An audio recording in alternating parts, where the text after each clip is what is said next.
इन दिनों लोकसभा चुनाव प्रचार में संविधान बदलने को लेकर आरोप प्रत्यारोप का दौर भी जारी है। लेकिन इसी बीच छत्तीसगढ़ में चैंबर ऑफ कॉमर्स में भी संविधान बदलने को लेकर सियासत शुरू हो चुकी है। आखिर क्या है चैंबर ऑफ कॉमर्स के मेंबर्स के बीच छिड़ी इस जंग की वजह, ये रिपोर्ट देखिए। छत्तीसगढ़ के व्यापारियों का सबसे बड़ा संगठन चैंबर ऑफ कॉमर्स इन दिनों सियासत का अखाड़ा बना हुआ है। चैंबर की सियासत के पुराने और माहिर खिलाड़ी श्रीचंद सुंदरानी का आरोप है कि वर्तमान चैंबर अध्यक्ष अमर पारवानी ने चैंबर के नियमों को ताक पर रखकर तीसरी बार चुनाव लड़ा है। आम सभा के लिए सदस्यों को सूचना दिए बिना बगैर पर्याप्त संख्या बल के नियमों में संशोधन किया गया।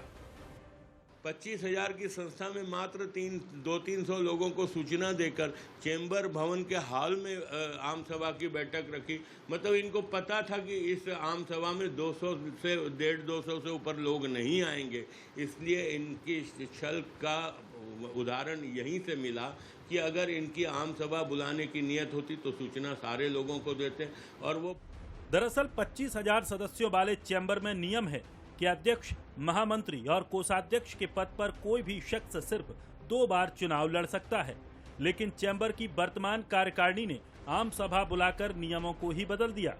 श्रीचंद सुंदरानी जहां इसे लेकर विरोध जता रहे हैं, तो दूसरी ओर चैंबर के कार्यकारी अध्यक्ष विक्रम सिंहदेव का कहना है संविधान में संशोधन नियमों के मुताबिक ही किया गया है। 27 जनवरी को पहला आम सभा हम लोगों ने, दूसरी आम सभा हम लोगों ने बुलाया। उसमें माननीय मुख्यमंत्री जी और प्रदेश के पूरे व्यापारी कम से कम 1000 से 1500 व्यापारी आए थे। वहाँ पे हम लोगों ने संशोधन का नियम कानून पारित किया। उसके बाद एक प्रक्रिया होती है, 3 महीना के बाद एक सेकंड विशेष आम सभा जिसे हम लोग कहते हैं वो बुलाया गया है।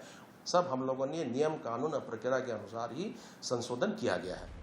छत्तीसगढ़ चैंबर ऑफ कॉमर्स की सियासत में अमर पारवानी और श्रीचंद सुंदरानी तो सबसे बड़े चेहरे हैं।